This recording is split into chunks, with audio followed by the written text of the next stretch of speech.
इस वीडियो के माध्यम से मैं आपको एक्सेल के अंदर प्रयोग की जाने वाली प्रतिदिन एक्सेल शॉर्टकट कमांड के बारे में सिखाऊंगा, जिन कमांड का प्रयोग करके आप आसानी से अपने काम को तेज़ी से कर सकते हैं।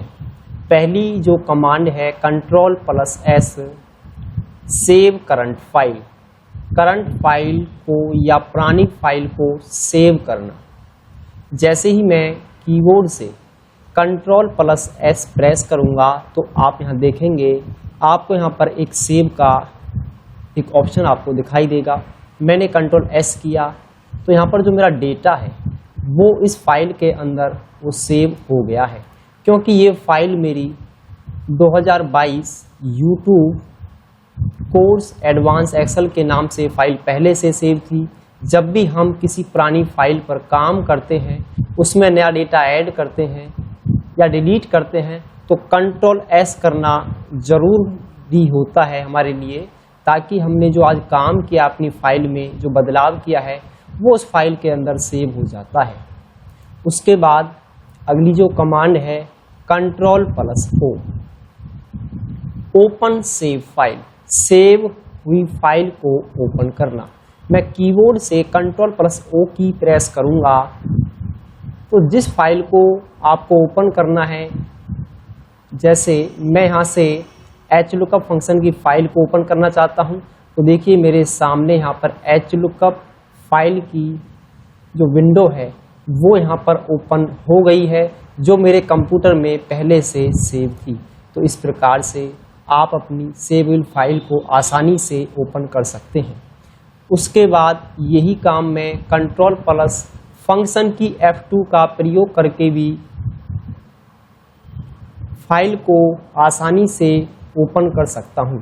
मैं कीबोर्ड से Ctrl+F12 की प्रेस करूंगा तो आपके सामने यहाँ पर एक डायलॉग बॉक्स ओपन होगा, और जिस फाइल को आपको अपने कंप्यूटर में ओपन करना है, जिस फाइल की आपको आवश्यकता है, आप उस फाइल पर क्लिक करेंगे और ओपन पर जैसे क्लिक करेंगे तो आपकी जो फाइल है वो आसानी से आपके सामने आपके कंप्यूटर के अंदर ओपन हो जाएगी। इस फाइल को यहाँ से मैं क्लोज कर देता हूँ। उसके बाद अगली जो कमांड है फंक्शन की F12 रीनेम करंट फाइल और सेव एज। सेव हुई फाइल को किसी अन्य नाम से सेव करना या उसको रीनेम करना। जैसे ये मेरी फाइल इस नाम से सेव है, इसको मैं अन्य नाम से सेव करना चाहता हूँ। मैं कीबोर्ड से F12 की फंक्शन की प्रेस करूँगा तो मेरे सामने सेव एज के लिए एक डायलॉग बॉक्स ओपन होगा, और मैं इसे कोई भी नाम देना चाहूँ, मैं इस फाइल का नाम यहाँ से चेंज कर देता हूँ 2022 एक्सेल कोर्स। तो इसको मैं पाथ को चेंज कर देता हूँ। इस फाइल को मैं डेस्कटॉप पर सेव कर लेता हूँ और मैं सेव बटन पर क्लिक करूँगा तो आप देखेंगे आपकी वही फाइल अब 2022 एक्सेल के नाम से वो फाइल सेव हो गई है। अब इस फाइल को मैंने रीनेम कर दिया है। अब मैं चाहता हूँ दोबारा से अपनी उसी फाइल को ओपन करना जिस फाइल पर पहले मैं वर्क कर रहा था, तो उसको हम Ctrl+O की प्रेस करेंगे और मेरी फाइल का जो नेम था, मैं यहाँ पर जैसे ही क्लिक करूँगा तो आप देखेंगे फिर से वही फाइल मेरे सामने यहाँ पर ओपन हो गई है। तो इस प्रकार से आप करंट फाइल को किसी अन्य नाम से सेव कर सकते हैं। उसके बाद Ctrl+C कॉपी करने के लिए प्रयोग करना। देखिए दोस्तों, कई बार क्या होता है, हमें डेटा को कॉपी करना पड़ता है। तो यहाँ से मैं जिस डेटा को मुझे कॉपी करना है उसको हम यहाँ से सिलेक्ट कर लेंगे माउस के द्वारा, या आप शिफ्ट और एरो की का प्रयोग करके अपने डेटा को सिलेक्ट कर सकते हैं। मैं Ctrl+C प्रेस करूँगा और जहाँ पर मुझे इस डेटा को पेस्ट करना है उस सेल पर हम क्लिक करेंगे और Ctrl+V में जैसे ही प्रेस करूँगा तो आप देखेंगे आपका जो डेटा है वहाँ पर पेस्ट हो गया है। परंतु ऊपर देखेंगे आपका यहाँ पर डेटा अभी भी सेलेक्ट है, तो यहाँ पर मैं जैसे ही Ctrl+V करता रहूँगा, मैं बार बार अपने सेलेक्ट यानी कॉपी हुए डेटा को एक्सेल सीट में उसको मैं बार बार पेस्ट कर सकता हूँ। उसके बाद अगली जो कमांड है Ctrl+X, सेलेक्ट डेटा को कट करने के लिए प्रयोग करना। मैं अपनी पुरानी फाइल पर आता हूँ फिर से, और यहाँ पर मैं Ctrl+Z से इसे बैक कर देता हूँ। मैं चाहता हूँ कि जो मेरा सेलेक्ट डेटा है यहाँ से इसको कट करके इस डेटा को मैं नीचे लाना चाहता हूँ। तो मैं क्या करूँगा, पहले डेटा को दोबारा सेलेक्ट करूँगा और Ctrl+X प्रेस करेंगे, और मैं Ctrl+V जैसे ही प्रेस करता हूँ तो आप देखेंगे वहाँ से जो डेटा है वो कट होके अब वो वहाँ से नीचे आ गया है। तो जब आपको लगता है कि आपको अपने डेटा को मूव करना है, आप उसे आसानी से Ctrl+X कट का प्रयोग करके आप आसानी से अपने डेटा को पेस्ट कर देंगे। उसके बाद अगली जो कमांड है enter, paste data cut and copy. Cut और कॉपी हुई फाइल का जो डेटा है उसको आसानी से हम पेस्ट कर सकते हैं। जैसे मान लीजिए मेरे पास यहाँ पर ये डेटा है और इसको मैं यहाँ से Ctrl+C से कॉपी करूँगा, और पेस्ट करने का एक्सेल के अंदर सबसे बेहतरीन तरीका हमारे पास है, हम एंटर की जिस सेल पर हम क्लिक कर देंगे वहाँ पर हमारा डेटा आसानी से पेस्ट हो जाता है। मैं इसे Ctrl+X करता हूँ और मैं एंटर की जैसे ही प्रेस करूँगा तो आप देखेंगे आपका डेटा यहाँ से कट होके नीचे पेस्ट हो गया है। आप डेटा को पेस्ट करने के लिए Ctrl+V की बजाय आप सीधा एंटर की जैसे ही प्रेस करेंगे, आपका जो डेटा है वो आपके सेल में, आपकी सीट में पेस्ट हो जाता है। उसके बाद आइए अगली कमांड जो है Ctrl+A, to use for select all page या करंट रीजन, पूरे पेज को सेलेक्ट करने के लिए प्रयोग करना।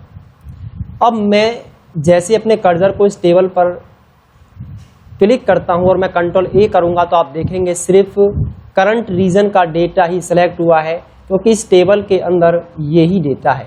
अब मैं दोबारा से Ctrl+A करता हूं तो आप देखेंगे कंप्लीट जो सीट है वो आपकी यहाँ से सेलेक्ट हो गई है।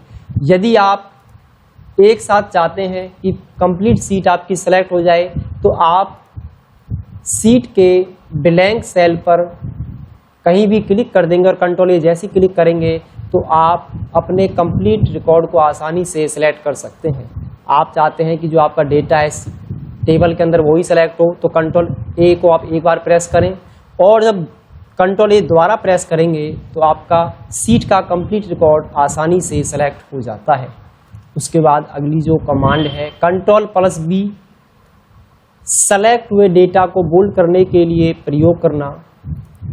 मैं अपने इस टेबल के डेटा को बोल्ड करना चाहता हूं तो Ctrl+B हम जैसे ही प्रेस करेंगे सिलेक्ट करने के बाद जो आपका डेटा है वो गहरे अक्षर में आपको दिखाई देने लगेगा, आपका जो डेटा है वहाँ पे बोल्ड हो जाएगा।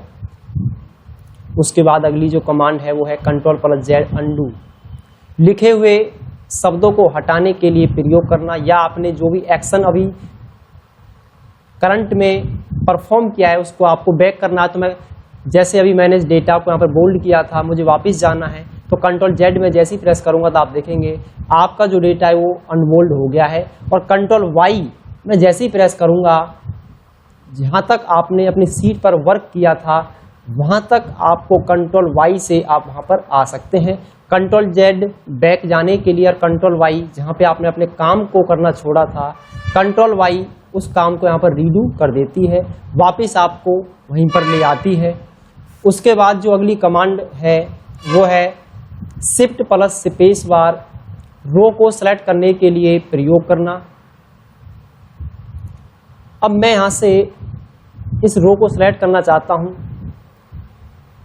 मैं कीबोर्ड से Shift+Space बार की प्रेस करूंगा तो देखिए यहाँ पर कंप्लीट जो रो है वो यहाँ से सेलेक्ट हो चुकी है।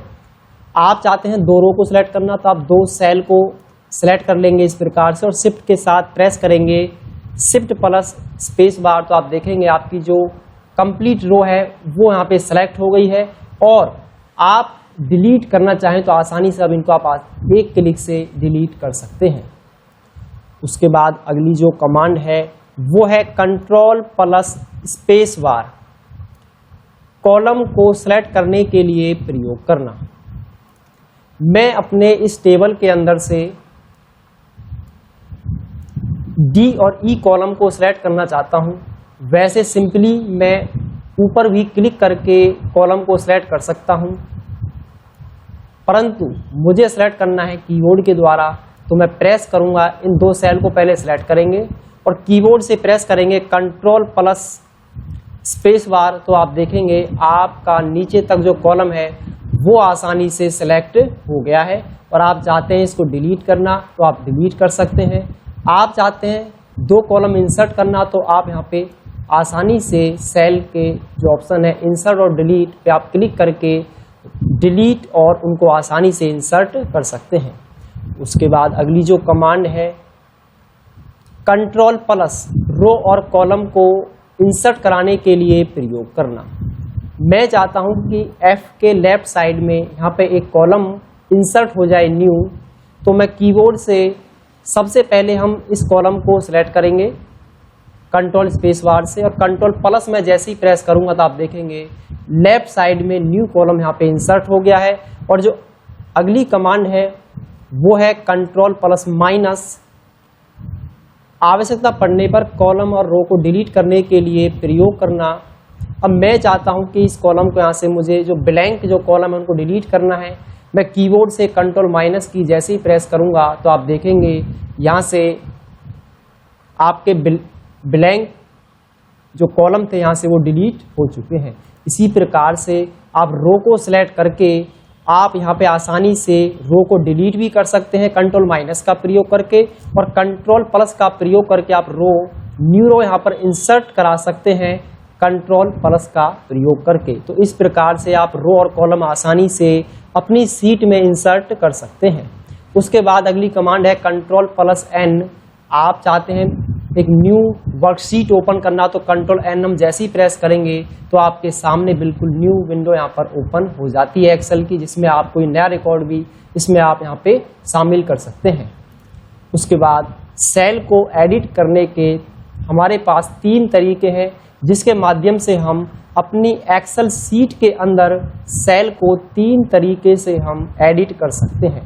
आपने देखा होगा जब आप इस सेल के अंदर एडिट करना चाहते हैं, जैसे ही आप इस सेल पे कोई वर्ड आप राइट करते हैं तो जो पिछला जो पुराना जो डेटा है वो यहाँ से मिट जाता है। तो इसको एडिट करने के लिए हमारे पास 3 तरीके हैं। Double click on mouse left button, मान लीजिए मैं इसी सेल के अंदर नया ऑप्शन ऐड करना चाहता हूं, तो यहाँ पे मैं इसमें डबल क्लिक करूंगा तो मेरा जो सेल है अब वो एडिट मोड में आ गया है। आप चाहें तो आप यहाँ से इसे डिलीट भी कर सकते हैं, और आप चाहें तो इसमें नया वर्ड जो है यहाँ पे आसानी से ऐड कर सकते हैं। जब तक आपका सेल एक्सेल का एडिट मोड में नहीं आएगा तब तक आप उसे एडिट नहीं कर सकते। यदि आप डायरेक्ट उसे सेलेक्ट करके लिखने का प्रयास करेंगे तो सारा जो डेटा है वो आपका यहाँ से हट जाएगा, और जो नया डेटा आपने इंसर्ट करा है उसकी जगह वो आ जाएगा। आप यहाँ पे इमीडिएटली एस्केप की प्रेस करेंगे तो आपका जो हटा हुआ डेटा है वो वापस आ जाएगा। दूसरा जो तरीका है सेल को एडिट करने का वो है with the help of formula bar. तो फॉर्मूला बार आपका ऊपर होता है, आप यहाँ से चाहें तो आप इसको यहाँ पे कोई वर्ड ऐड करना चाहें तो ऐड कर सकते हैं, और डिलीट करना चाहें तो आसानी से डिलीट कर सकते हैं। और जो सबसे अमेजिंग और सबसे जो आसान तरीका है जिसे हम कीबोर्ड से ही कर पाएंगे, फंक्शन की F2 में जैसे ही किसी सेल पर क्लिक करूंगा मेरा सेल एडिट मोड में आ जाएगा, और इसमें मैं डेटा को ऐड कर सकता हूं न्यू डेटा, और यहाँ से आवश्यकता पड़ने पर मैं किसी भी वर्ड को यहाँ से हटा भी सकता हूं। तो आज की वीडियो के माध्यम से आपने सीखा कि एक्सेल के अंदर कीबोर्ड शॉर्टकट्स का कैसे प्रयोग किया जाता है ताकि हम अपने काम को और तेज़ी से कर पाएं।